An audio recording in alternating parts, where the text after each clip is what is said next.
3, 2, 1. What is going on, everybody? We're back with some more Marvel Snap, and today I wanted to go over what, in my opinion, is 5 of the most underrated cards that are essentially starter cards in Marvel Snap. Now, the criteria for what classifies as a underrated card to me may vary. There's one card on this list that used to be, I think, overrated, but is now massively underrated, and I think it kind of needs to meet somewhere in the middle to be properly rated. There's one card in here that everyone, I think, already believes is good, but I don't think people give it enough credit for just how good and how versatile the card is. Then there's a couple kind of really jack-of-all-trades cards that fit into multiple decks and is just a great card to have early on in your collection. So there's quite a different range of reasons why I may consider a card underrated, but since most people are going to be starting with a starter collection like mine, I wanted to take a look at some of those cards that you should be considering to put in almost all of your starter decks. Now, as people kind of fill out their collections and have more options available to them, these cards that I am saying underrated might not fit into your decks in the future, or they might not be even good in the future. I'm just trying to say that these are cards that everyone should have an eye on early on. So without further ado, the first card that I wanted to talk about is AntMan. Now, AntMan is one of those cards where I think people already know that AntMan is pretty solid, but I don't think AntMan gets enough credit for how well he fits into most decks. Now, the way things work, especially early on when you have a starter deck and you're going up against other starter decks, AntMan and in general, you're going to be fighting. Typically, a lot of the combat is focused on one, maybe two main locations, with one of the third locations kind of falling to the wayside, or you focus on one location, your opponent focuses on one location, and then the third location is kind of highly contested, and you guys are going back and forth. In any of those situations where a location is contested, and both players are playing lots of cards there, AntMan is kind of just instant payoff, because you're going to more than likely fill that location up, which means AntMan is a 1 energy, 4 power card at a minimum. That's not counting things like there's the Onslaught location, which you'll see up on the screen as well, that doubles your ongoing effects, so AntMan would be a 1 energy, 7 power card. You have Spectrum, who gives +2 power to all ongoing cards, so AntMan's a 1 power card that feeds off of that. There's just so many ways and different areas where AntMan can shine that I think he's a 1-drop that should probably be considered for basically every single starter deck. Maybe as you fill out your collection, you can move away from AntMan a bit, but I think you'd be hard-pressed to find a starter deck that doesn't want to run AntMan. The next card I want to talk about is Quicksilver. Now, this one is probably going to be a little bit controversial, but this is the card that I think early on, Quicksilver was way overrated. I think a lot of people thought that the start in your opening hand effect was kind of busted, and while I think it's a good effect, I don't think it's busted. Now, the needle's kind of swung back in the complete opposite direction, where I think kind of the common consensus opinion on Quicksilver is that he's not good at all, and I also disagree with that kind of swing. I think Quicksilver is just a solid card, and now solid may not be something that would trigger your opinion of being underrated, but since everyone kind of thinks this card is garbage, I think this card is pretty solid, and there's a couple reasons for that.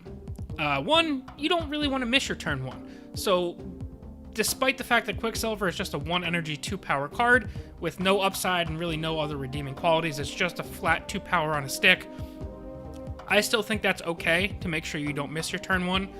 Additionally, Quicksilver opens up your deck building possibilities. And what I mean by that is people are still tweaking the percentages of how many cards of each cost to run, but let's say in general you want to run about 3 1-drops to make sure you have a 1-drop in your hand on turn 1. Quicksilver means you don't have to do that. If all you care about is playing something on turn 1, all you have to do is run 1 Quicksilver. It'll start in your opening hand, you'll have a turn 1 play, and then that opens up your deck building flexibility to maybe run a higher concentration of 2 drops or 3 drops or whatever fits best in your curve and your strategy, because you don't need to worry about missing turn 1. You can load up on other cards, and Quicksilver gives you the ability to do that. So while yes, it's just 2 power on a stick, it's not a super sexy card, I think that the deck building flexibility that Quicksilver provides, as well as the consistency of making sure you get on the board on turn 1, makes Quicksilver solid. Again, I don't run him in my main deck right now. I don't think Quicksilver fits into every single deck. I just think that he's not as bad as he's being made out to be right now. Next card we're going to take a look at is my friend Mr. Fantastic. And pardon the pun, but I think Mr. Fantastic is fantastic. I think, in general, people think he's a decent card. Again, he's probably one of those cards that's better as a starter card, and you kind of move away from him as time goes on. But let's take a look at what you get. For Mr. Fantastic, if you play him in the middle, you're getting a 3 energy, 6 power card, which is slightly above the power curve in terms of power to cost ratio. Especially for a starter card, that's pretty solid. But that's just kind of a surface level of what I like about Mr. Fantastic. So you're getting a lot of points. The points are spread out, so you don't get to really cash them all in on one location.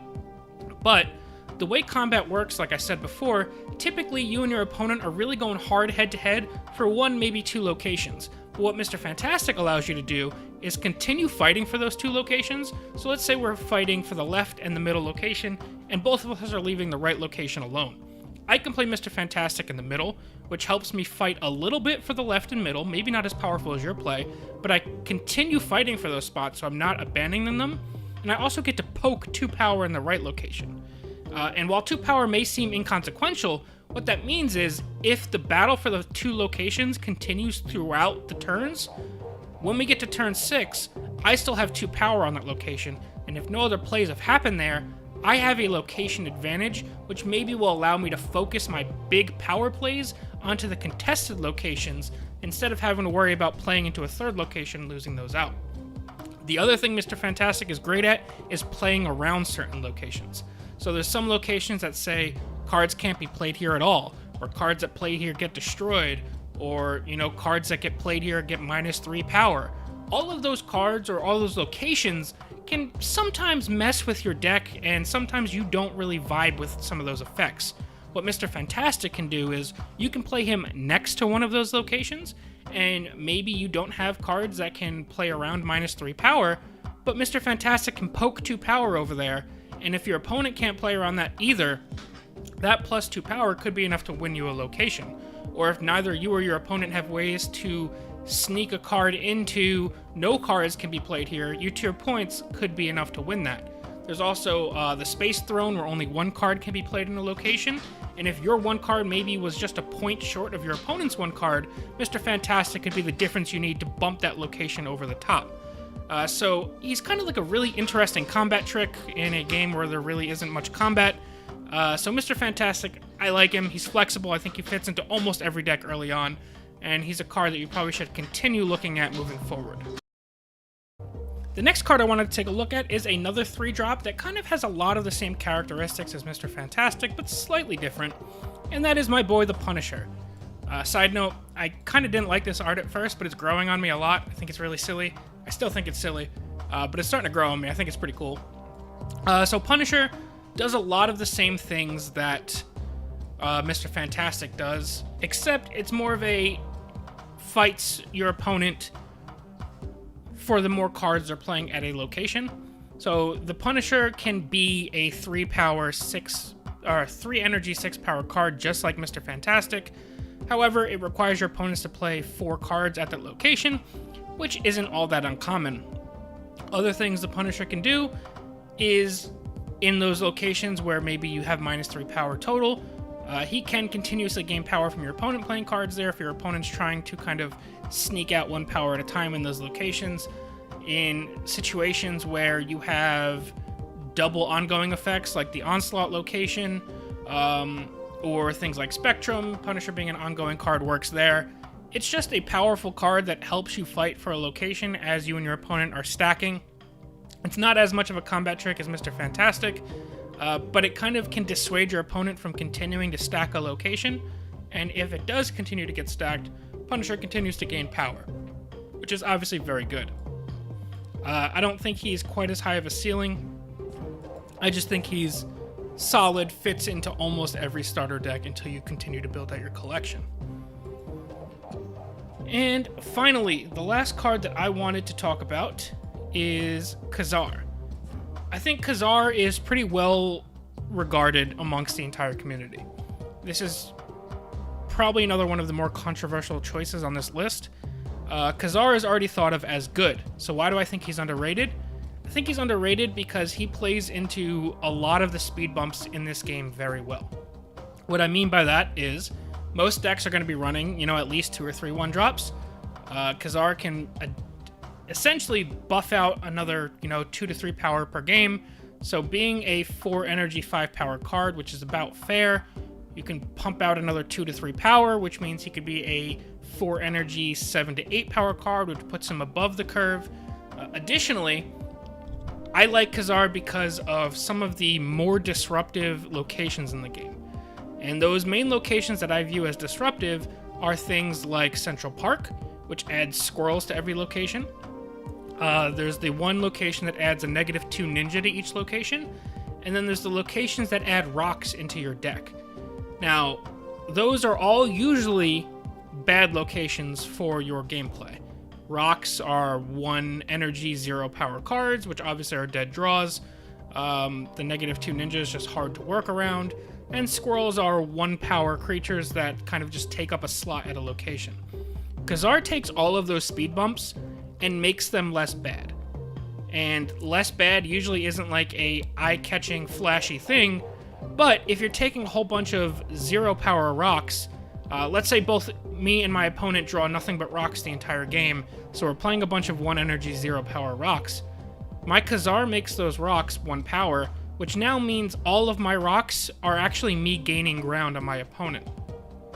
So I don't think that can be understated enough that not only does Khazar make your plays better by making your 1-drops better, it also makes the most common card playing effect negative locations less bad. And all of the above also have location, some synergy with Spectrum, giving +2 power to your ongoing cards, as well as, again, the Onslaught location doubling your ongoing effects, so Khazar can have +2 power to all of your 1-cost cards. I just think Khazar fits into basically every single deck until your collection gets much wider. I think he's that flexible, that good, fits in all of those locations. I just think he is as good as people think he is. I think he's still underrated. There's some cards on this list that weren't included. Things like Blue Marvel are just good. Everybody knows they're good. Spectrum's just good. Jessica Jones almost made the list. It's probably my honorable mention, just because I think she's sneaky good. But those are definitely the top 5 cards, in my opinion, you should be thinking about early. There's other good cards on here. Let me know down below in the comment section if you want me to keep doing breakdowns like this of cards that you may be underrating, or maybe cards that you should be thinking about putting in your deck as a whole. I would like to keep doing these if you guys would like to keep seeing them. But yeah, that's going to be it for now, guys. Thank you all so much for watching, and we'll see you guys next time. Peace.